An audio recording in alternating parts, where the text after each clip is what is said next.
Hi, boys and girls. Welcome to my podcast. This is the first in a series of 5 geared to help you respond to writing prompts found in the New Jersey Assessment of Skills and Knowledge for middle school students. Feel free to jot down ideas during the show, or you can wait until the end of the program to view important points. Today, I will share tips on how to answer open-ended questions. But first, here's some background.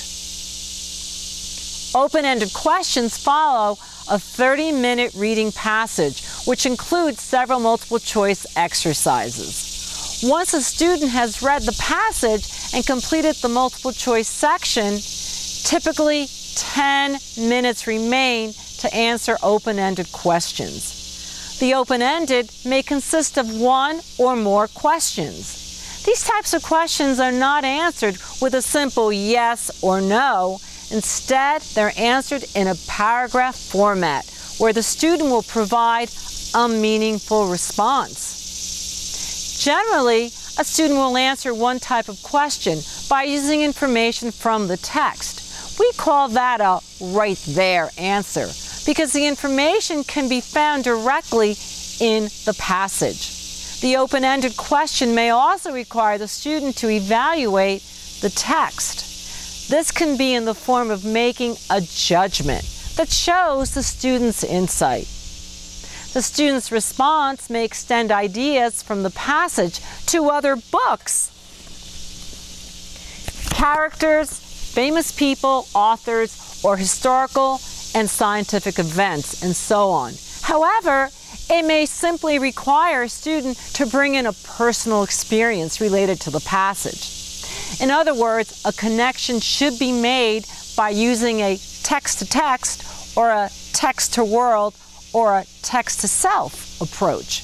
Here's some more tips. While you read the passage, always think about the greater message of the piece and note the details. Make connections as you read like this. This reminds me of last summer's adventure, or this character is facing the same conflict as one of my friends, and so forth. Making these types of connections will help you remember the passage and enable you to answer the questions effectively. In some cases, you'll be able to blend the answers to both questions into one paragraph, or you can answer each separately. Decide which method works best for you, while always returning to the questions at least one more time to be sure all parts have been answered. All right, so what exactly does one do with an open-ended question? Well, first, you read the question very, very carefully, and you think, well, what is it asking me? Then use my special technique to answer the question, an acronym I call RAIL. R-A-L-E. R, rewrite, A, answer, L, locate, and E, extend. R-A-L-E. R, rewrite, A, answer, L, locate, and E, extend. So R, rewrite the question as a statement. Use important chunk words from the question. Do not waste time by including creative openings, unnecessary points, background, or summaries. Get to the point of the question by rewriting significant aspects of it. Then, A, answer the question. But first, check the text for accuracy. Then answer the question directly within the first sentence. Look for signal words such as all or most, if they exist. Answer all parts of a single question. Next, L, locate. Locate a sentence or phrases from the passage to prove your point. Look for strong evidence from the text. Be selective. Use quotation marks around copied material. And you can also use the ellipses, those 3 little dots, to show missing text. Finally, extend the answer in a meaningful way that goes beyond the text. Evaluate the situation, issue, etc. Think about it. Where have you seen this before? Make a judgment about the information. Is it good? Is it useful? Is it interesting?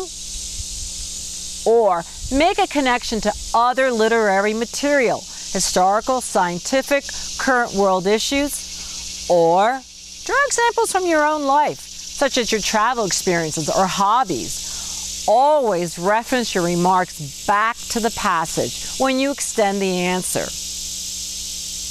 Use all the space provided to answer a question.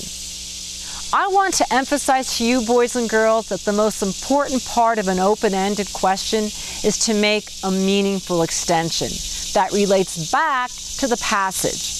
Again, this can be in the form of a judgment that shows student insight, or by making connections to other books, characters, famous people, authors, historical or scientific events, personal experiences, etc. So remember RAIL, R-A-L-E, rewrite, answer, locate, and extend. Well, that wraps our first session on answering open-ended questions. I want to thank you for tuning in and hope you found this information helpful. Feel free to jot down some ideas that appear at the end of this show. I'll be back with session 2 on persuasive writing tips. Until then, boys and girls, be well. See you guys.